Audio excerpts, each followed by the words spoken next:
stretch. Needs to be more, less happy baby.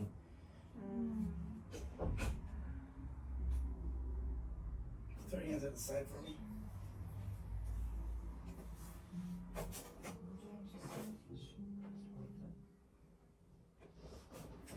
And then like, you can just, it's like a floor routine you're right here.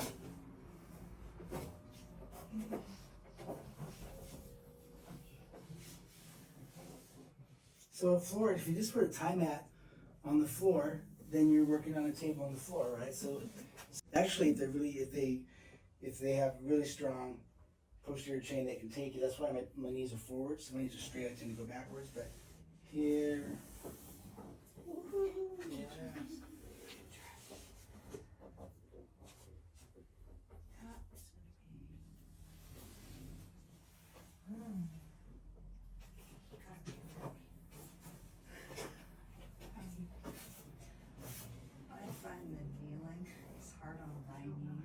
Oh, I can see that.